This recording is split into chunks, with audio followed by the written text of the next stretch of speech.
Warning, the following content may contain spoilers for film and television programs. It is also intended for mature audiences. Viewer and listener discretion is advised.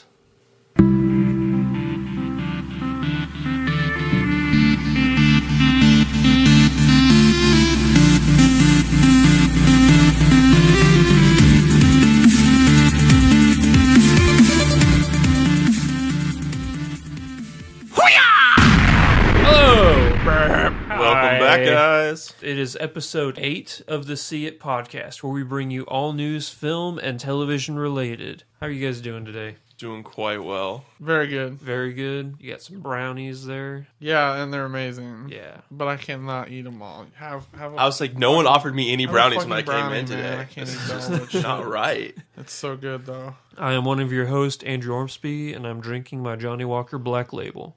Zach Chadwick, and I am drinking a sweet Bloody Mary. I'm sorry, I got brownie in my mouth. Just a Bud Light. And that's Austin Fairbairn. Oh, yeah, sorry. After Austin finishes his brownie, which I'm going to steal one too. Yes, you're going to get chewing audio in this podcast. That's our theme for this week. Bad audio content. Yeah, we're all still waking up because it is 11 o'clock right now, but I'm still tired. For us, that's early. All right. See it, don't see it opinion. Austin, take it away. All right. And this is actually a movie we've all seen, so you guys can chime in if anytime you feel you need to. This is The Hunt. It is a Danish film. It came out about 2 years ago, starring Mads Mikkelsen. The director is Thomas Wittenberg, something like that. Something foreign. Something foreign. I like that. We'll start by saying this. This is definitely a see it. It's already 124 on IMDb's top 250. Wasn't it nominated for foreign film this year? Remember whenever we were doing our Oscar predictions? That's right. This is the one that I chose to win. Which it did not, but it was very, very good. And yes, it was nominated, obviously. So I don't want to give... I know it's been out for a couple years, but in this country, maybe a lot of people haven't seen it, so I'm not going to give away too many actual details, but more talking about broadly. Yeah, it just came out on Netflix Yeah. for a year, so... Great movie. I don't know what's better, the cinematography and the directing or the acting, because they're both superb. This movie looks great. It's acted great. I would say there's probably 4 kind of lead characters in this. Mads Mikkelsen's character, Lucas, his best friend, the best friend's daughter, who is also sort of an antagonist. Creepy kid. Yeah. Early on, she's kind of the antagonist that later turns into the whole town, essentially. Yeah. And then his son, who I thought did a great job. Mm-hmm. The guy who plays Mads Mikkelsen's son. I've never seen him in anything before. I don't know what he's been in before, if anything, but he was great. Honestly, I don't know anybody in that movie besides Mads Mikkelsen. Yeah, no, I didn't. Mads Mikkelsen needs to get more work. He's pretty busy right now doing Hannibal. But I haven't watched it. Here's the thing. I never liked kids, just personally.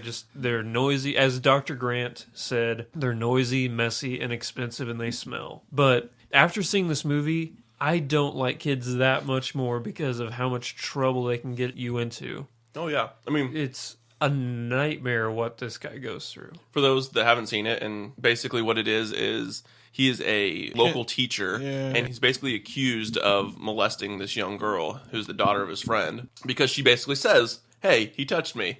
Yeah. She straight up... No, she didn't say she touched him. No. She said that he exposed himself to her. And then the best part was what was it, 20 minutes after the fact, after shit starts hitting the fan, the girl's plain up tells it didn't happen. People that it didn't happen. Yeah. And everybody just skates right over it. Yeah, they just want it. The hysteria of parenting. Yeah. Yeah. They want to blame him, demonize him, and basically the whole movie is him basically trying to clear his name. I mean... Yeah, because kids can't lie, which is bullshit. Oh, yeah. There are a couple scenes in particular I kind of wanted to point out. One is when she's with the counselor and he's trying to get details out of her. And basically telling her what happened.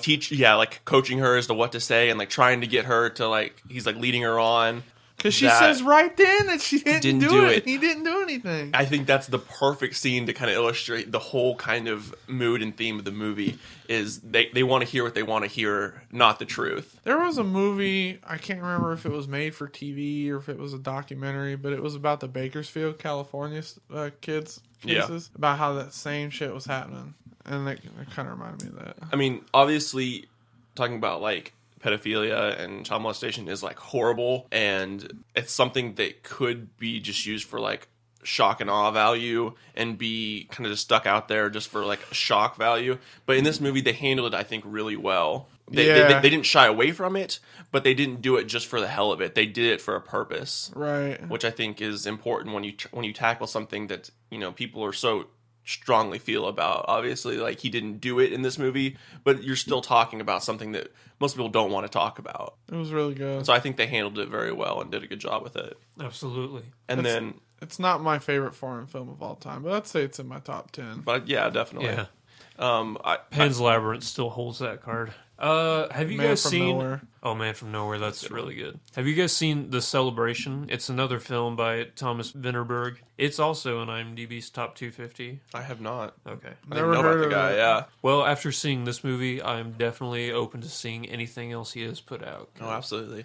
And I won't give anything away, but there's kind of an open ending at the end. Oh, dude. A lot of times I'm not a big fan of them, but I loved the ending to this That movie. pissed me off. I mean, What? I liked the ending, but shit like that pisses me off because it happens in real life, and that's how people handle it. Because nobody thinks rationally. Yeah. Fuck that.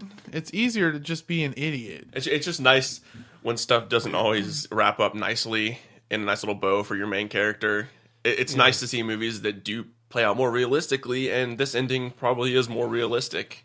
I think humanity as a whole feels it's easier on an emotional level to hate than to love. Well, yeah, that's So- that's for sure. But yeah, You said it's a see it? Oh, it's definitely a see it. I would definitely give this, out of all the movies we've given our opinions on, this is probably my top see it that we've done. So Yeah, Of this the ones is, we reviewed, probably, yeah. yeah. this is a see it for sure. I'd say the same. All right, so on that note, let's do some news. Some news, huh? News. Is it bad that the News, first news, news thing on here actually... Is about sexual assault. Yeah.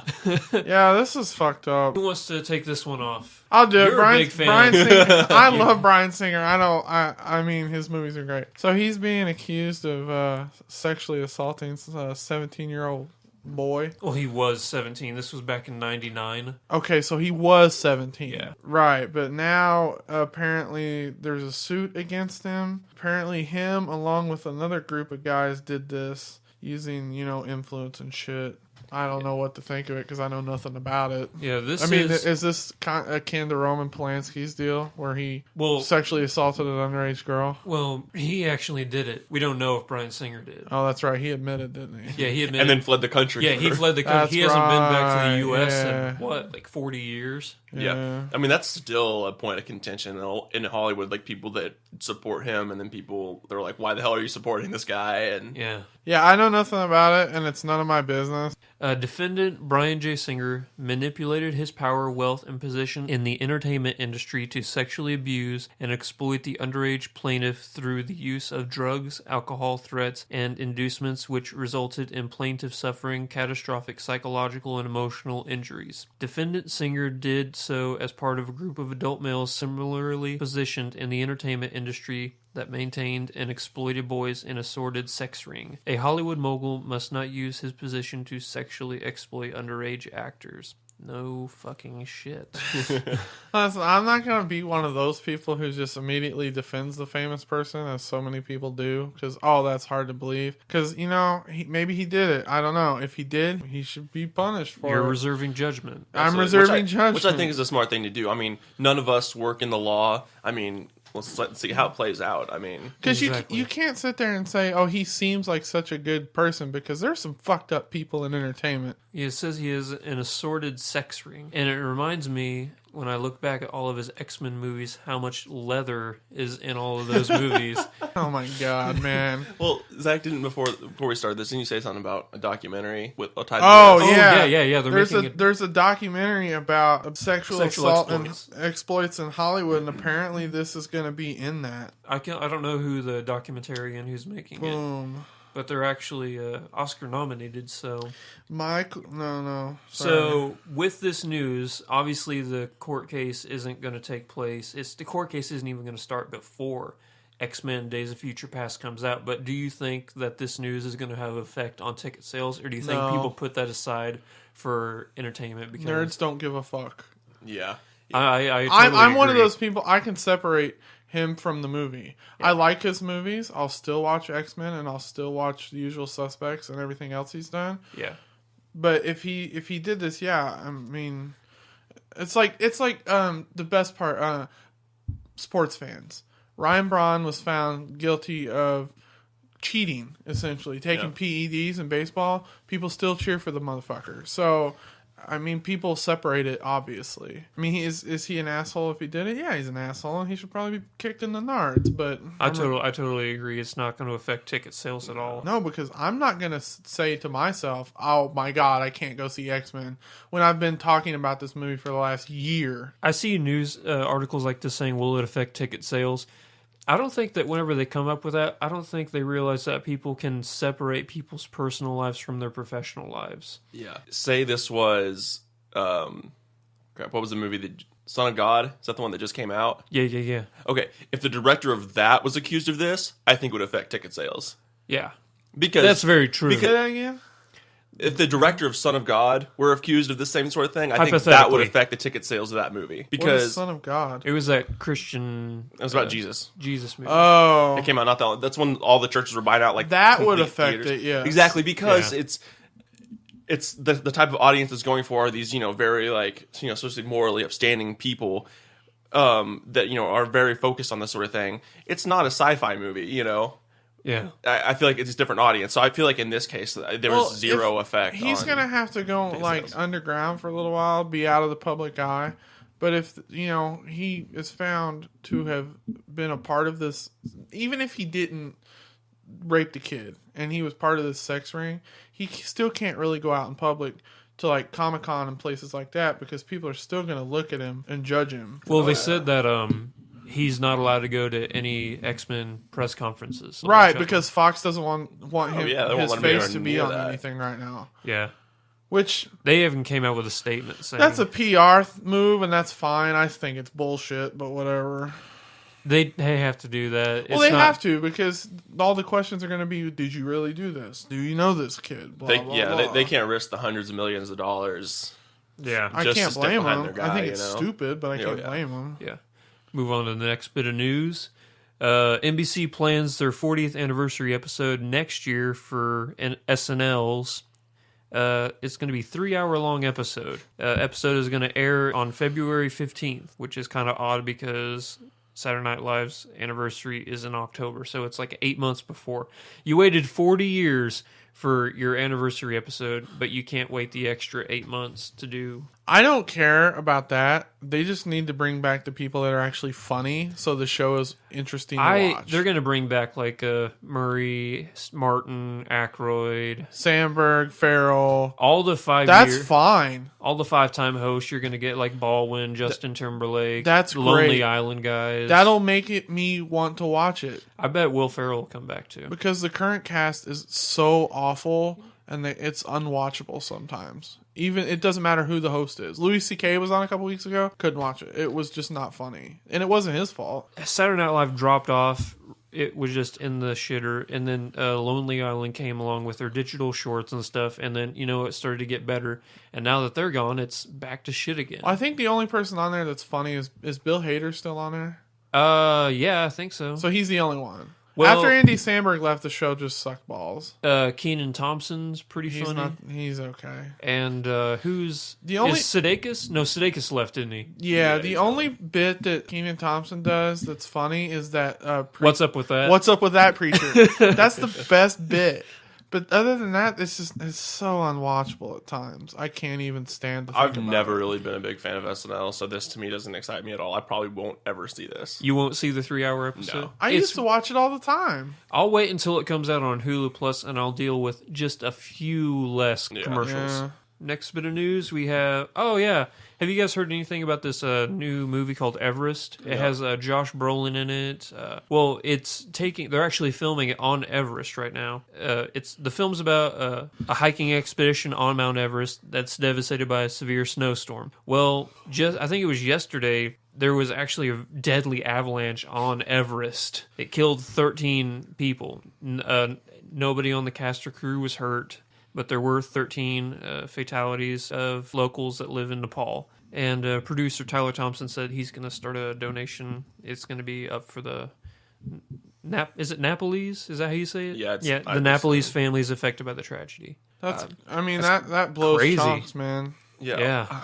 Why are they actually recording it on Everest? That seems like Realism, unnecessary. bro. Realism. Maybe it was like was those second crews that are getting like continuity shots? Yeah, like footage. Yeah. Stuff. Okay, that would make sense. But I just can't see them like taking their first directing team and their main actors out on a freaking mountain in the middle of freaking nowhere when you could record it in Canada and then do CGI for the mountains, It's got Robin Wright, Gyllenhaal, Josh Brolin in it. So Gyllenhaal?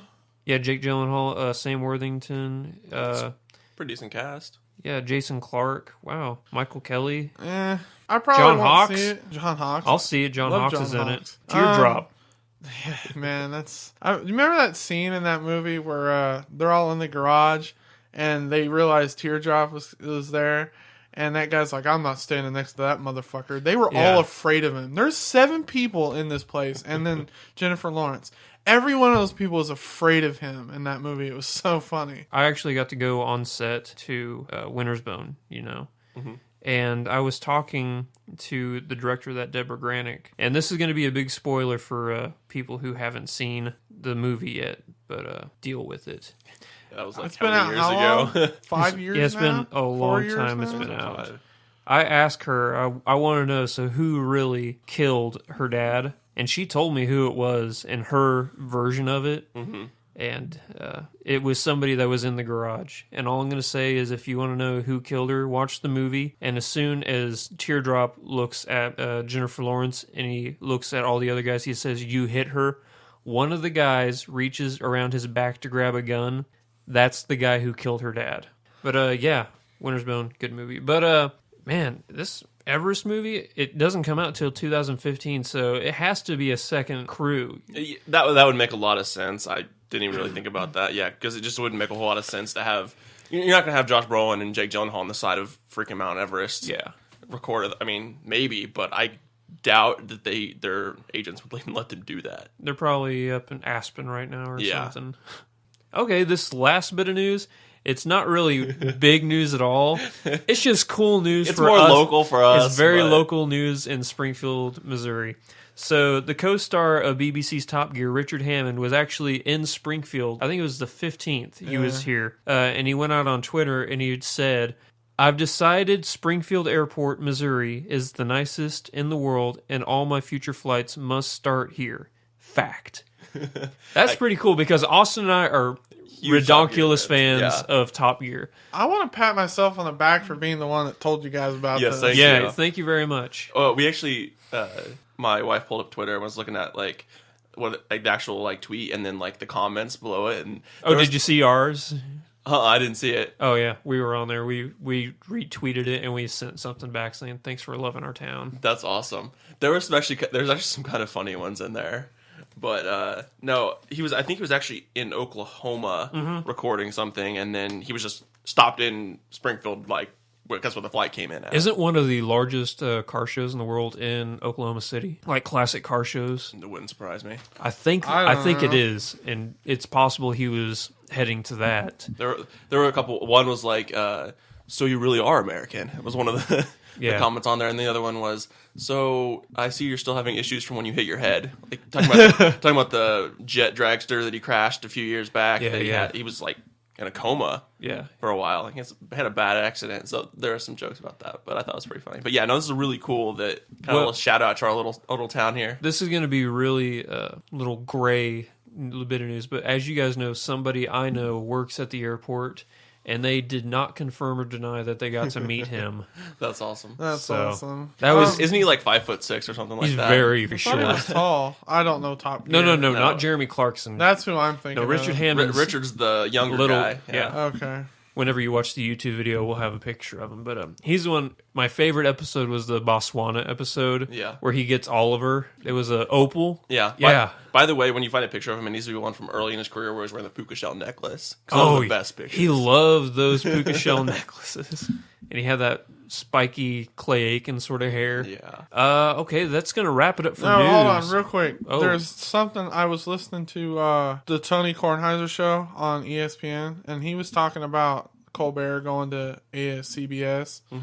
And I didn't know this, but apparently CBS had an option contract on Jon Stewart for years. And like 2 years ago, or however long it's 2 or 3 years ago, they accidentally let it run out. So they had to get Craig Ferguson. Huh. And otherwise, Jon Stewart would be replacing David Letterman and not Stephen Colbert. Interesting. Okay, is that it? No, and sorry. I want to, this is more for me. Actually, I couldn't believe it. I don't know a whole lot about the finances of how networks make money. But I read this article on Yahoo a couple days ago. It was actually like a week ago. I meant to say this last week. But, Did Ice-T write it? no, but I'll plug that later. How much money Game of Thrones makes HBO? Oh, I wanted to read that article. Fill me in. Apparently, HBO subscriptions go up like X 100% when Game of Thrones comes on. Yeah. Right? Yeah. So let's say they use this as an example. So let's say HBO has like 35 million people that are subscribed to HBO from April 1st when Game of Thrones debuts to June whatever when Game of Thrones goes off the air. So that's 30 million people times 10, which is about $10 a month is the typical subscription. So 10 times 30 million for 3 months. They're making $900 million off of Game of Thrones for 3 months. Now, how much of that money is going back to production costs and stuff like that? The average cost for a Game of Thrones episode is $6 million. Okay, so there's 10 episodes, so there's 60 million. So they're only paying $60 million for a season of Game of Thrones. So it's still $800 and they're million. making $840 million off Now, one show. That doesn't include like marketing. That's not counting labor, or not labor, but merchandise, video games, licensing. That $6 million doesn't cover obviously the contracts for the actors either. That's true. That's simply what it cost production value to make an episode. Right, but since these actors aren't A-list, Yeah. they don't. They pay are them in as, their own well, right. Right, but they don't pay them as much as you would pay like Sheldon on Big Bang Theory or Charlie Sheen on 2.5 Men when he was It wouldn't surprise me if Peter Dinklage is making 7 figures an episode. I wouldn't be surprised either because he's won Emmys and Golden Globes. Yeah. I just couldn't believe they were making that much money. Yeah, no, Here's the they're, thing. they're still making That's a lot not of even money. DVD sales. Yeah. Did you see how many DVDs they sold in the first 2 days that season 3 came out on Blu-ray? I'm sure it's ridiculous. It broke every record for every sale for everything. Here's the thing with Game of Thrones, you don't have to worry about paying the actors a lot of money because as soon as they get famous, they're going to die. And they could just replace them with another no-name. Yeah, that's... Well, this doesn't surprise me because HBO is home box office. They are raking in they know what they're doing. And I'm not saying it's the only show on that network making money. I just couldn't believe how much money just the show was making. Oh, absolutely. I mean, it's their cash cow right now for sure. Oh, yeah. What else did they have? They had The Sopranos. Then they had like the first 2 Sex seasons. in the City.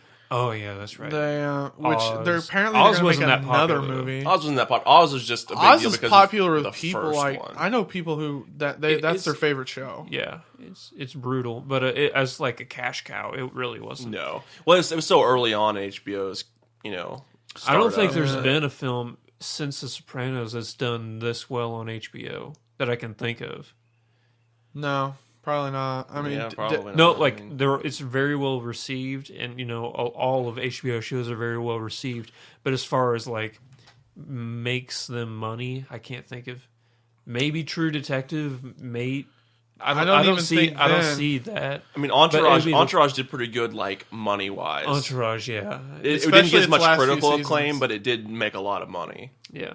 okay, so 3 shows in their history have made this kind of money. Yeah. Well, Outside of But even then, I don't think it's this kind of money. I still think Game of Thrones is still making that's way insane. I just can't imagine that. That's like when World of Warcraft was at its height. You had 11 million people playing it at $15 a month. more. Yeah. Well, Times that times 12. That's how much money a year they're no, making. there's actually a difference. That's because that's the American cost. It's ridiculously cheaper in Asia to play World of Warcraft. Okay, but just an American then. That's fine. So If you get to let's America, say, it's let's say 1 there's- million. So you get what, 15 million a month? Well, maybe it's not the same. I'm putting everything in the American cost. Well, still $15 million a month just American. I mean, that's a pretty good chunk of change. Yeah. And that's not Anyway. including... I think isn't World of Warcraft Blizzard's only monthly subscription because StarCraft is a one-time payment, Diablo's a one-time payment. Hearthstone's free. Hearthstone's free, and So- the other ones are one time. So yeah, it's their only That has to be their big cash cow then. Question: What do you guys think is going to end up happening with Netflix? In that the amount of money they spend on, say, a House of Cards episode, or like a season of making House of Cards, they actually lose money every time they make a season. They're gonna just increase their price. Like they'll probably go up to $12 or $15 or something. I was wondering. I didn't know what you guys thought would happen. What was it a couple years ago when they was it a year and a half ago when they increased prices and they lost 15 million subscriptions in 1 month or something like that? Yeah. So there's no way they're gonna damage their consumer base. They'll go up slowly. Like I could see them going up $2 and then another $2. But I don't see them going up to $20 right away because people quit watching right then. I don't see them being able to keep the market they have if they go above $12. I see them being able to keep the market they have. They just can't, like I said, they can't blow their load in one shot. I could see them. I could see them going up to $12 an hour and keeping their market share if they had at least one or two more series that were on the same level of House of Cards and Orange is the New Black. I was just about to say that because you had that Hemlock Grove. That was a waste of money. Honestly, I think they don't even need to bring back Arrested Development as much as I like the show. As much as I'd love to see a one or two more new Netflix originals. I can see them going above $12, maybe if they do that. But I think if they want to go above $12 a month, they're going to have to increase their licenses with the studios, like bringing in newer releases sooner or just from more studios. See, I want to know, is Netflix losing? I want to know how much money they're losing, if it's a big enough loss as to how much they make back in subscriptions monthly. Yeah, I mean, if it's like, well, they have to be making money, otherwise they wouldn't. Oh yeah, they're still making profit. I mean, they're the reason Blockbuster's out of business. Yeah, they're just losing money on that particular series. It's not bringing in enough money to cover what it costs to make it, but they're still making profit. How overall. many subscriptions do you think Netflix has? They don't release. They don't release any of that information. Okay, so let's say they have 50 million, because I think that's safe to say they have 50 about million. I could see that. Okay, so let's say they have 50 million subscriptions at $8 a month. That's not counting the people that have the in-mail DVDs too. So let's say everybody has streaming. So what's 50 million times 8? That's 400 million. Yeah. You have to take into account they have to pay rights. Okay, to every single show and movie that is on Netflix. Okay, so they make 400 million a month. That's in 1 month. Yeah. Though. So let's extrapolate it. 40 times 12. I mean, that's still a dick ton of money, and there's no way they're losing money. No. That's even if they have to pay rights and pay Kevin Spacey and Robin Wright and everybody in that show and Orange is the New Black. They could still only increase their price range by $2, and they're still making a dick ton of money. Well, here's the thing, though. It's like I said, it's not that they're losing money overall. It's just they're losing money on this particular series, which to us is no big deal. We think about it because they're making $400 million. If they lose $10 million a season on this show, but it's really good, then they're okay with that. But you got to think about the people that are running this company, the CEOs, things like that. A $10 million loss every single quarter that a series comes by, to them, it's really just a drop in the bucket. But if they're running a company, they're going, we don't really want to lose $10 million every time this show comes around. Well, we don't know. That makes sense, but we don't know if the people who are in charge of Netflix, if they are about the money or if they're about the quality. So we can't speak on that. If they are about the money, then yeah, I could definitely see them raising the price per monthly subscription. The number's so big, I can't even. It's $4.8 billion a year that they're making. Oh, it's public? No, that's a guess. We're 50 million. Well, and that's also net. That's not taking away anything. Right, so they're not making that profit. That's net. But still, $5 billion a year is an insane amount of money.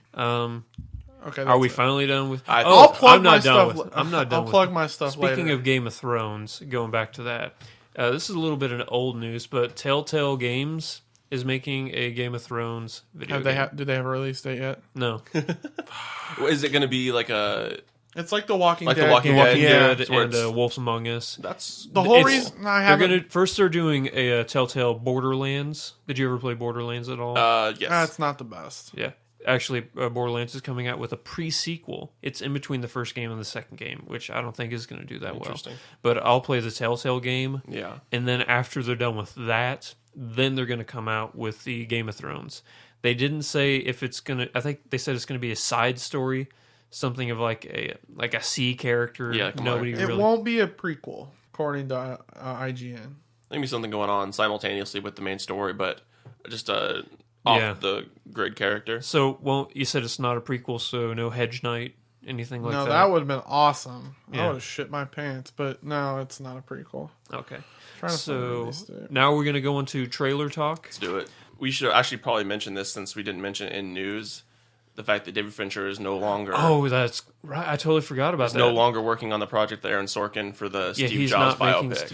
Yeah, because they don't like the fact that he wants all that control. Which What was is so it? $80 damn million stupid. in No, creative $10 million. $10 million. $10 million in in creative control.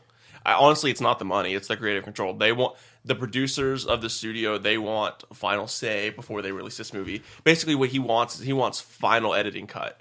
See, they gave him that on the new Social Network. They gave him creative control, and that movie almost won. Actually, I thought it should have won over King's Speech. Was that the same? Yeah, it was King's Speech. yeah. I thought Social Network was better than King's Speech. Yeah, I mean, I would agree with you there. Who knows? I mean, there's probably all kinds of inner politics going on that we don't see. Well, it's the same reason why, that's why Edward Norton doesn't do a whole lot anymore, is because he got in such a big fight with studios over creative control Yeah. for American History X, and they didn't like it. So, who do you guys want to replace David Fincher for this movie? I don't know. I mean, who could you get? You could get... Ron Howard is who I'd pick. Yeah, I could see that working. But before Rush came out, I wouldn't agree with you. What? A Beautiful Mind? But just the way you're going to handle this biopic. It's still written by Aaron Sorkin. It's still written by Aaron Sorkin, but I feel like going back to the Social Network, yeah, the dialogue was great, and I love Aaron Sorkin. But I think what I really liked about that movie was the way it was shot and the way it was framed, and that's the director. And Ron Howard has a very specific style, and it works with some films and it doesn't work with others. And before I seen Rush, I don't know that I would necessarily pick him to do this particular movie, but. I would agree with that. But I'm okay with it now after I've seen that. I movie. think Ron Howard's one of the more overrated directors. I think you're wrong. But who would you guys pick? Just throw a name out there. Honestly, without doing a little research, I don't think I could throw a name out and be. Yeah, I mean, I could throw names out, but probably none of them would make any sense for this movie. So Ron Howard would probably be fine. Yeah. Okay. I want David Fincher. Yeah. Yeah, I would rather have David Fincher, but Give him his money. I mean, honestly, 9 times out of 10, when you give the director or the creative mind behind a film the final editing cuts, the final creative control, it's usually a better film for it. I would agree with that. As a studio, of course, you run a risk of doing that because they could just completely fuck it up and give you a 3.5 hour cut and it's horrible. But if they were worried about that, they wouldn't have him on the fucking movie, and they wouldn't be greenlighting the movie either. So. Like, they have to have every studio gets a cut of the movie before it's released, and the executives all watch it.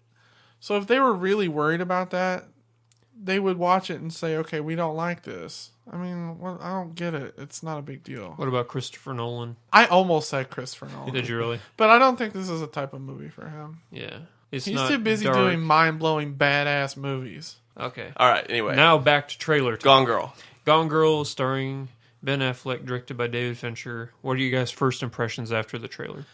Do you remember the Scott Peterson Yeah, thing? That's what this reminds me of. Yeah. It looks great. I like Ben Affleck a lot. essentially, his wife goes missing, and there's suspicion that he may be responsible for it. Just that one scene in the trailer where he's standing in front of the missing and he starts And he smiling. smiles. Yeah. And you see. I'm assuming it's probably his lawyer, or his publicist, goes like, puts her hand in her head in her hand, and goes, "Oh Yeah. God," Yeah. I think it looks really good. Affleck in certain roles, especially with David Fincher, should be fine. No, yeah, I think it'll be a good movie. Did anyone else find the music a little weird for this trailer? It didn't. I liked really, it. It kind of set an odd vibe. I'm with you. It just didn't feel right. It Wait, made it seem a little quirky. I think I'm thinking of the other trailers where I liked it. I mean, I like... No, it did have really weird...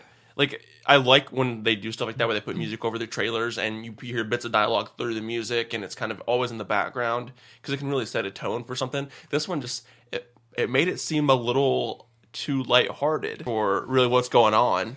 But maybe that's what they're going for. Maybe it's got some kind of quirky aspects we don't know from the first trailer. I don't know. But it does look very good, though, I think. I'll probably go and see it definitely. No, I would see it in theaters. I pretty much see every David Fincher movie in theaters, though. Then we're going to move on to Cold in July. That's the Michael C. Hall, Don Johnson movie. It's directed by Jim Mickle. We know him from Stakeland and We Are What We Are. If you haven't seen Stakeland, watch that shit. Very good. Yeah. Sam Shepard is in it, which isn't Sam Shepard the name of Mass Effect. What was his first name? Was it John? It wasn't Sam. It was just... I know you could choose his first name, but I thought it was Sam. His last name is Shepard, though. Yeah. His last name is Shepard. John Commander. They always called him Commander Shepard. Okay. They never called him by his first name. I thought he had No, because a default. Since you can pick your first name, they don't ever have that. They just have him as Commander. But yeah, Michael C. Hall, Don Johnson, Sam Shepard, and Vanessa Shaw, who is fine. Takes place in 1980s East Texas. Two fathers are pitted against each other after Michael C. Hall kills Sam Shepard's son whenever Sam Shepard's son broke into his house. Yeah, it looks really good. It's kind of got a little creepy vibe. Yeah. It's good. And I like Don Johnson's name, Jim Bob. Jim Bob. If there's ever been an East Texas Fucking name, Don Johnson. it's Jim Bob. Don Johnson's awesome. Yeah. Then we're going to go into God's Pocket. That's one of the Philip Seymour Hoffman movies. Yes. One of two, at least two, that are coming out. Yeah, we'll talk about the other one. It looks really good. Christina Hendricks is in it, so that's probably why I'll go see it. It looks like a movie where John Turturro's not annoying. You think he's annoying? I like John Turturro. Transformers ruined him for me. I made the mistake of seeing that movie. Don't do that. Honestly, of the two trailers, the Philip Seymour Hoffman trailers, this one looks more interesting to me. I don't think so. And I think A the Most other one Wanted looks Man? better. I think Most Wanted Man looks awesome. Like a Tom Clancy. But this one... I think A Most Wanted Man kind of looks like the Bourne Supremacy movies without Matt Damon. Yeah. Only better.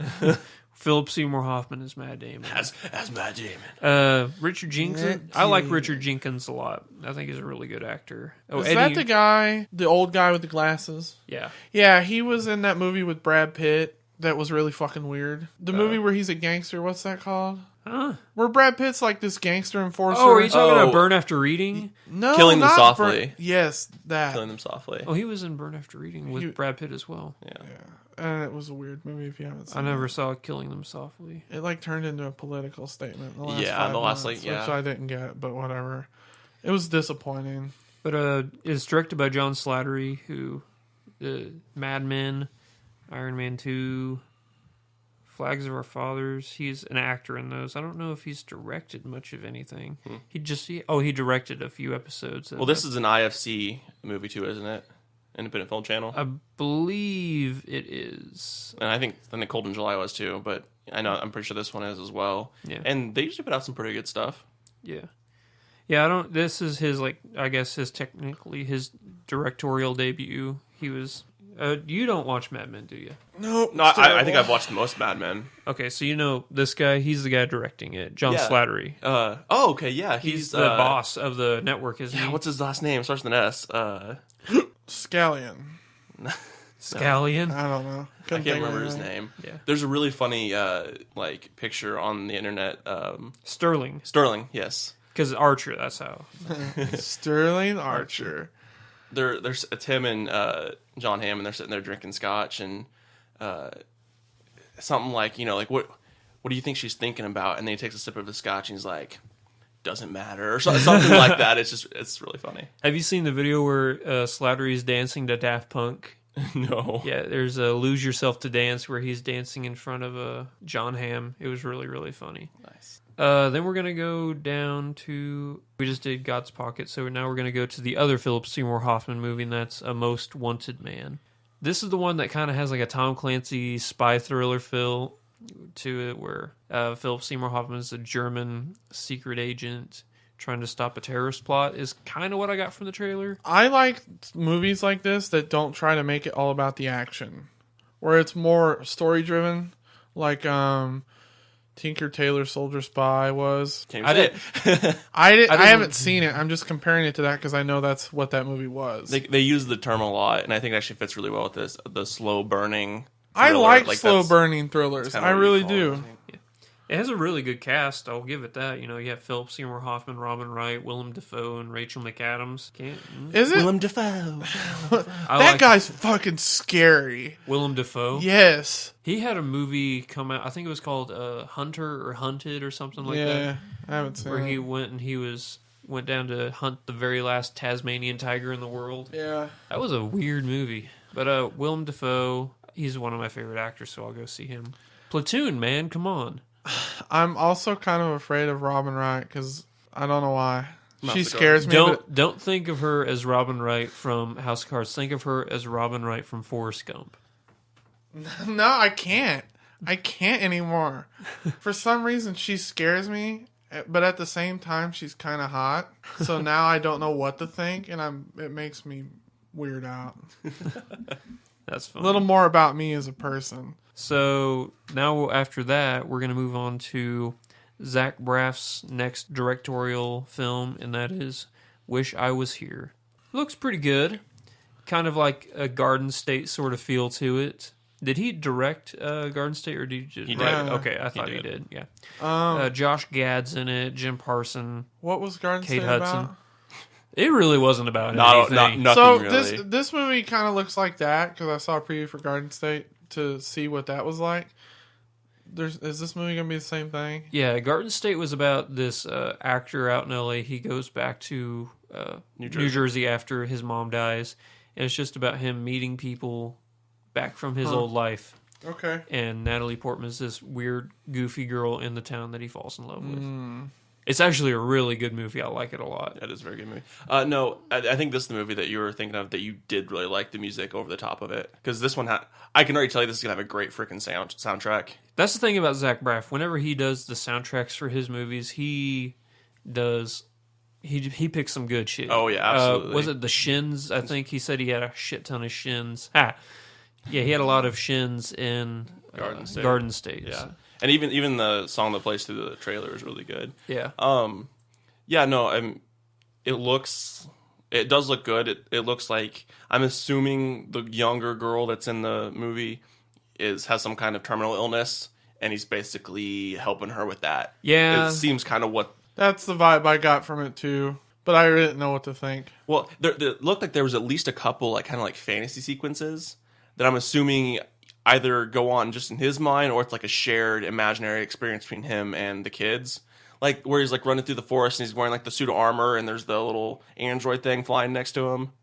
They show that like twice. Yeah. Which doesn't fit the movie at all, so I'm assuming it's kind of like a fantasy imaginary sequence. Yeah. Either just in his mind or shared between the characters, which I think is interesting. That makes sense. Because there's also some like scenes of like cosplay, like a Comic-Con, where they're all wearing like spacesuits, like made out of like tubes of like paper towels and stuff like that. So I think there's, it seems kind of quirky and fun, but probably going to be super depressing as well. And it does look very good. Speaking of super depressing films, The Normal Heart is the next movie up on our trailer talk, and it's the HBO original film.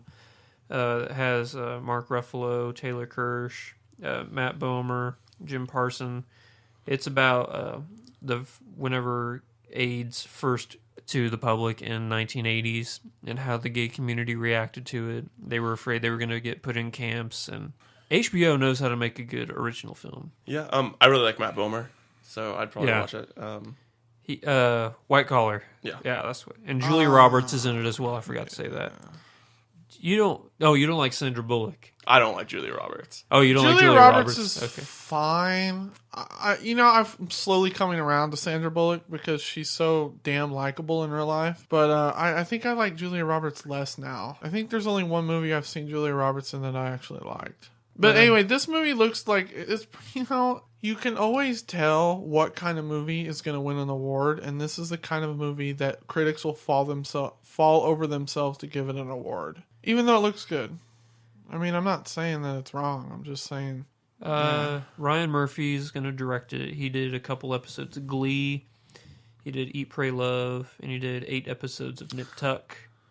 Eat, Pray, Love was terrible, I heard. Oh. I haven't seen it. I didn't see it. Yeah, I didn't see it either. That's the one with Javier Bardem and Julia Roberts. And Richard Jenkson. Hey, all back to... Yeah, it makes sense now. Yeah. This is how we're going to play 7 Ways to Kevin Bacon. Yes. 7 Degrees of Kevin Bacon. Me and Zach were playing this at work. Yeah, we were. Ago. Were you really? They have a website dedicated to this. That you can type in like any a actor name and they'll like, but they give it to you, they give you like the most obscure actors you've never heard of to get to them. That's how they do it. But like we were doing it with like actors we all know. So like they were able to do it in like 3 degrees. It took us like 6 or 7 a lot of times, but we were able to get it with like like A-list actors and stuff, A and B list. What was the name of that website we used to go to at work all the time? The Genie one? Akinator. Yeah, Akinator. That motherfucker is like clairvoyant. Yeah. I thought of some of the most obscure characters in every series I could think of, and that dude guessed every time except one. Yeah. For those of you who don't know, it's this website. You just imagine in your mind the most obscure fictional or real person that you can think of. And this website will ask you questions to try and guess who it is. It gets it right every fucking time. Yeah, it's kind of scary. Yeah. I remember I was thinking of Oi from The Dark Tower, and I'm like, there's no way it's going to get this little dog thing that's in this. It guessed it in like 8 tries. I'm like, how the fuck did you get that? So what are we on time? We got, I'm probably going to edit a lot of blank and breathing out, so we're probably about 45 minutes or so. Okay, I want to do some, since we have 15 minutes, and we're going to do IMDb Idiots at the end anyway.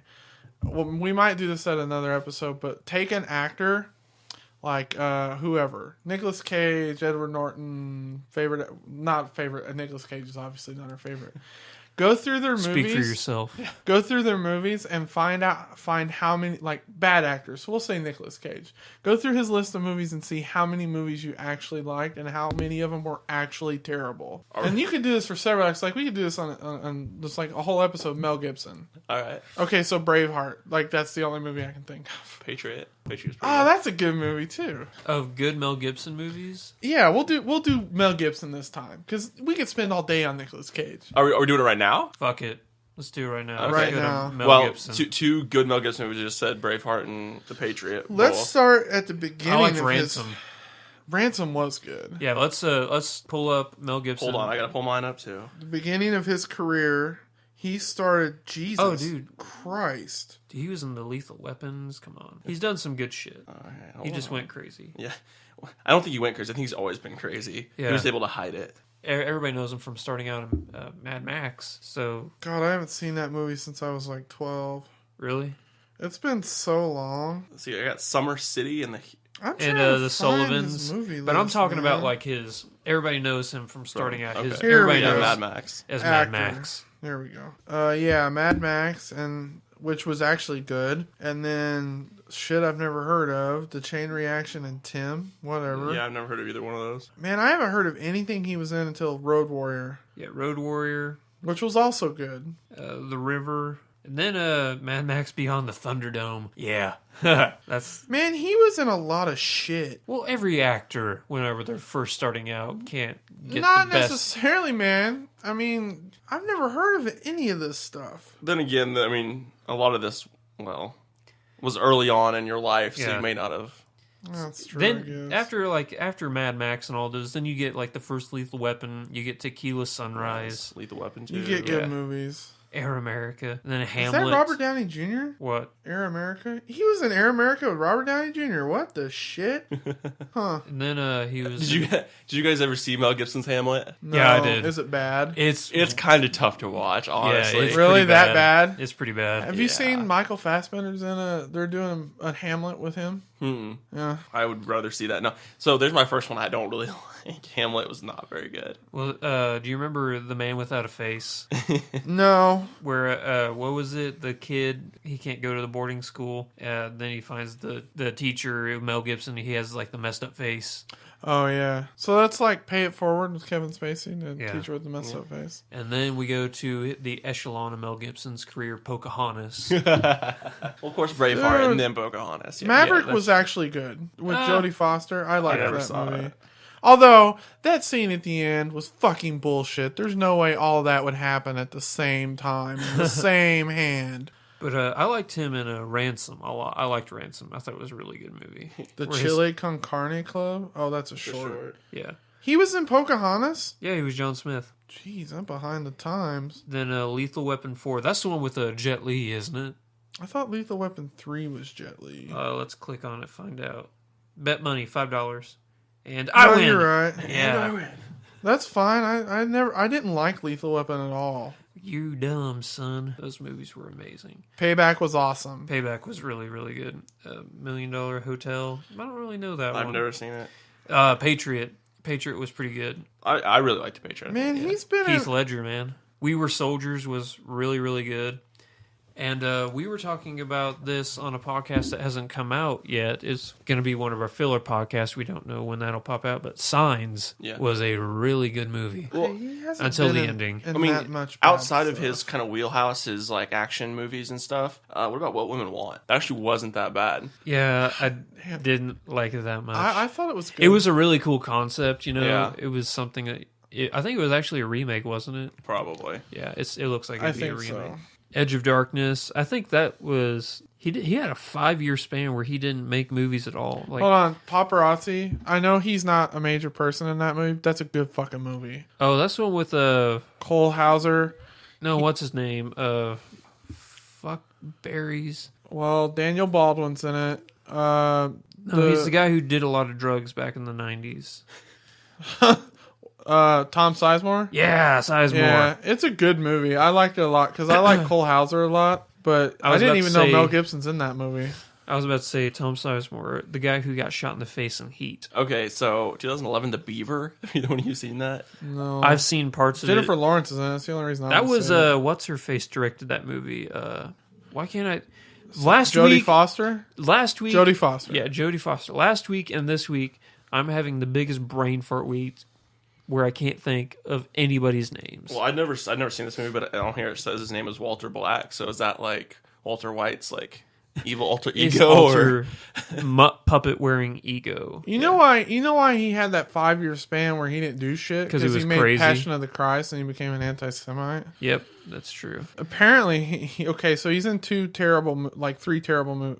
Okay, we'll just say Machete Kills and Get the Gringo Awful. Yeah, And he's got upcoming projects, right? So he's in The Expendables 3. yeah, as the villain. He's in some movie called Bloodfather. I don't know anything about it. But then he's in a movie that's currently in development called Machete Kills Again in space. Are you fucking kidding me? I swear to God, it's got a cast and everything. Danny Trejo. Oh, well. Well, duh. Danny Trejo, Mel Gibson, some bitch, and Lady Gaga. Is there a synopsis yet? Machete didn't Kills you just in hear space. it? Machete Kills in space. My bad, guys. Sorry. So he's one of those. Overall, he's got a lot of good movies. I would say that he's definitely higher level than Nicolas Cage. I give him a 60% as good to bad ratio. I would give it maybe slightly lower than that. Like a 40-60. I would give Yeah, him. maybe a 50-50. I'd give him 50-50. I guess I'm being generous. I think you might be. Yeah. You have a secret love for Mel Gibson. Actually, I don't. Really. Let these next 3 movies come out, and I think it'll definitely be 40-60. Yeah, that's Probably. unless the Expendables 3 is somehow really I good. watched the first Machete. That's the biggest bunch of bullshit I've ever seen. Okay, I knew what it was going in, right? So then there's a scene where he's at the hospital. Are you talking about the intestine scene? Yes. Okay. He's at the hospital, and these dudes are coming in to kill him. And what does he do? He sticks his hand in this guy's, lower body, pulls out his intestines, runs to the window, uses it as a rope to swing down and kick through the window in the bottom floor. What? I don't see your issue. Yeah. I know movies ask you to suspend believability sometimes, but that's taking it to the extreme. Apparently, you didn't know what kind of movie you were getting into. I didn't realize it was going to do that. No. I'm sorry, but no. All right. Anything else, guys? I can't honestly think of anything. It looks like we're going to go to IMDb. Idiots. IMDb idiots. All right, guys, while I'm popping beautiful up, trying to find a good movie for us to talk about, why don't you guys give people a rundown of what this is about? So we go through IMDb's top 250, and the person that's emceeing that week, which is Andrew this week, Yo. they pick 3 movies, or it's the best 2 out of 3. But But we they do don't. 3 movies. We do 3 movies anyway. But they give us the actors, the supporting actors, or like a tagline or a synopsis, like plot, and we try and guess what that movie is. Feel free to give me lead actors. I'm okay with that. You can whisper a lead actor in my ear and then tell him a supporting actor, and it'd probably be fair. Yeah, it probably would be. Although I fucked up last week. She did lose to Andrew. Good, man. So far, every time I've gotten at least one right, Yeah, and then lost the other 2. So I'm trying to keep that level of excellence up. there you go. Okay. I don't know if you guys have seen this movie or not. What is it? It's a foreign language film. I'll give you that hint. Crap. Came out 2002. It is currently number 21 on IMDb's top 250. Holy shit. It's a very, very good movie. It's not. And when I say like foreign film, nobody is in this movie. It's not Pan's Labyrinth. It's not. It's directed by Tony Kai. It's not The Protector, Ong Bak, or The Man from Nowhere, or. Here's I was afraid you guys hadn't seen this movie, so I'm even going to give you the synopsis for it. Hopefully you know what it is based on the synopsis. All right. 2 boys growing up in a violent neighborhood of Rio de Janeiro take different paths. City of God. City of God. Have you guys seen that yet? Ooh. Fuck Yes, I kids. have. Okay. It's a very have good not movie. seen it. I would not have gotten it by anyone that's in that movie. I hate you guys. No, I'm just kidding. I'm going to do all foreign interesting. films. Oh God. You're a dick. You're the one who loves you should foreign be You better love at this foreign than me. movies. Man, I don't Are pay they all attention to- foreign language films or just foreign films? foreign language films. Damn. I don't pay attention too much to actors in foreign language films because this movies are so good they don't require you to know who the stars are. Yeah. Oh, Austin. Yes. You can talk about this while I'm trying to find a movie here. So I lent you a video game a couple weeks ago. Why don't you tell people how it's been going for you? Well, see, I thought Andrew was my friend. But he gave me Dark Souls for Xbox 360. They did warn me. This is the hardest game you'll ever play. Yeah, and they it weren't is. lying. It's bullshit. No, I've been stuck in the same freaking place. There's just fucking dragons everywhere, and they're fucking killing my ass.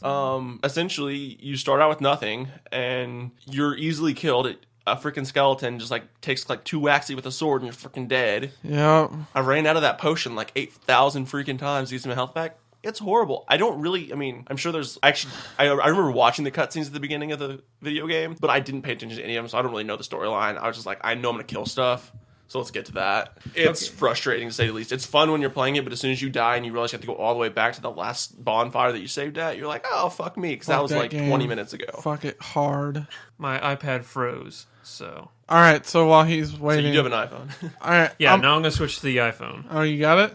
Okay, I'm gonna plug 2 things real quick. PBS Masterpiece Theater, Mr. Selfridge, starring Jeremy Piven. Watch that shit. And if you're gonna listen to podcasts and it's not ours, listen to Ice-T's podcast. It's the greatest thing you'll ever put in your ear holes. What is it? What does he talk about? Just whatever's on his mind, or? He has a news segment, a video game segment. He's a big gamer. Law and Order behind the scenes segment. And the first episode, he starts talking about people that things that piss him off. We're not going to talk about that shit. Celebrity news, who's fucking who gives a fuck. That's him the whole time.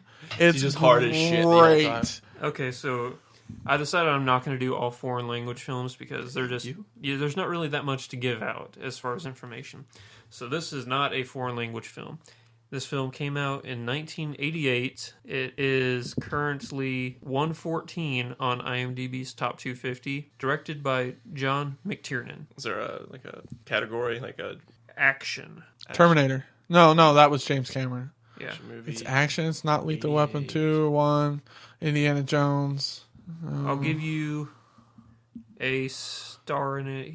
John McTiernan. He's not technically the big star. Alan Rickman, It's not Quigley Down Under, is it? No. Oh, Die Hard? Die Hard. I Yeah. didn't know Alan Rickman was in Die Hard. Yeah, he was in the first one. Yeah. He was in Quigley Down Under, too. That's a good movie. That is a good movie. It's a very good movie. Underrated. So this movie, it came out in 2012. Oh. It is currently 124 on IMDb's top 250. It is directed by Thomas Vinterberg. I got nothing. 2012. Hold on. God damn it. I hate you. 'Cause I won't know it, but I knew it because you said it earlier. Oh, we you talked about dick. this movie earlier. I don't remember what it was called. He mentioned it though. It's the same guy that did The Hunt. It's The Hunt. Oh, it's The Hunt. I win. It's The That's Hunt. fucking bullshit, man. I won. Well, because I remember you talking about another one That's- that he did. Celebration. That was on Celebration. That was the one I was That thinking came of. out in 2008, I believe. Hey guys, it was The Hunt. I You won. guys are fucking me on these Yeah. things. You should have known it. I gave you all the information. You watched it this morning. Yeah. Watch this morning. It was nominated this past year for. I'm thinking, oh, okay, that's fucking 2013 shit, not Yeah. 2012. And I didn't know you'd use a movie that we talked about. Well, Fucking Sneaky. I am Christ. And I sneaky. love it because you know what? I got my first win. Is that your first win? My first win. Hey, excellent. Oh, Damn, you want- I'm sucking balls right now. That's all right. So, guys, I'm kind of hungry. I think we should all go and eat somewhere right now. Sounds good. You guys, how about a Bears burger? I can do some bears. Yeah. Build it however you want. Yeah. If you are ever in Springfield, Missouri, there is a burger bar here. It's called Bears, Bairs. Best burger you'll ever have in your life. There's 50 different burgers to choose from, or you could build your own custom one. And they are freaking massive. And it's full bar, so there's that too. It is a very, yeah. We went there, we did a color run. My Oh, girlfriend and I, and we went there afterwards. It was really good. Cool. I got the Black Mamba burger. The I with- got that too. Yeah.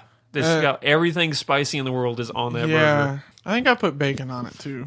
So, what do you guys plan on watching? What's coming up that you're really excited to watch within like the week or something? I'm gonna watch some True Detective, catch up, and then Game of Thrones is tomorrow. So, Game of Thrones tomorrow night. I'm gonna watch this show that he was talking about on the PBS, the Mr. Selfridge. Mr. Yeah, Suffrage, it's good. because it got Jeremy Piven, and that's awesome. So, Yeah. and I've been rewatching Breaking Bad too. So, Oh, really? I'll eventually watch that show, man. School's pissing me off right now, so I don't have any motivation to do anything. There you go. I also started watching a anime, Attack on Titan. It's on Netflix. Oh, that's good. It's really good so far. I saw that and I was if I should watch or not because I just finished watching Full Metal Alchemist Brotherhood. Oh man, that's great. That's one of my favorite I- animes right there. I say that, but I've seen the first Full Metal Alchemist, not the Brotherhood one. Not the Brotherhood, yeah. Netflix doesn't have the last season of Brotherhood on there, so I'm just going based off the ending of just the original Full Metal Alchemist. It was still really good. They're both really good. Yeah. I'm rewatching House right now because they just put it back on Netflix. I just finished rewatching House. Like, Did last you week, really? Yeah. I've already seen every single episode. It's one of my favorite shows of all time. But as soon as I saw him up there with the shock pads on, I'm like, oh shit, this is happening. I missed season 6 and 7, so I went back and rewatched those because I'd seen the last season and all the seasons before that, but I hadn't seen 6 and 7. I wish that studio or networks would give a show a chance to finish, to like end definitively before they just fucking cancel it. Well, I'm talking about quality stuff. Yeah. Well, actually, for House, I was literally just about to say this. The ending for that show is my favorite wrap up for a series ever. They ended it perfectly. It seems like all the series I love that were canceled all ended like just ended. Did you guys watch Deadwood. Lost? No, I hate it. I didn't like don't Lost. I care didn't for Okay. Lost. Because it's very controversial whether you like the ending to Lost or not. I thought it was okay.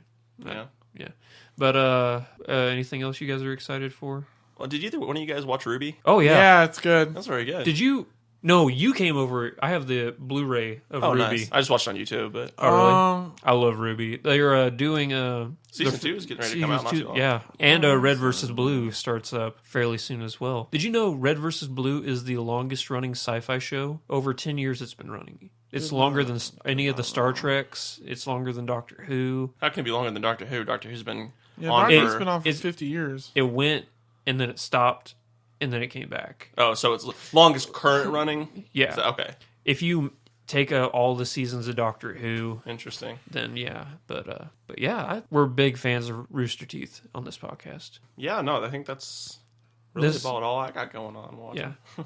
I just gave you a box set of Mystery Science Theater Yes. 3000. Watch that whenever. Did you ever read that short story I gave you? It's actually in there right now, but as I told Zach, and I think I told you, I made the biggest mistake in my life, and I repurchased World of Warcraft. I was like, I'm just going to get back into it for like a month or so. You say that, and 3 months from now, you're going to be bitching about some World of Warcraft thing. Probably. That'll make me happy. No. I'm a lot more socially active than I was when I first played World of Warcraft, so I think I'll be able to We balance a little bit. bounce it out.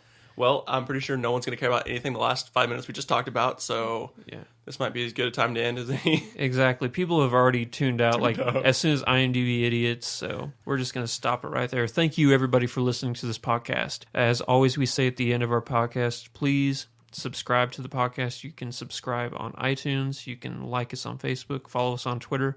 But as most important, please subscribe on iTunes. I said iTunes. Subscribe on YouTube.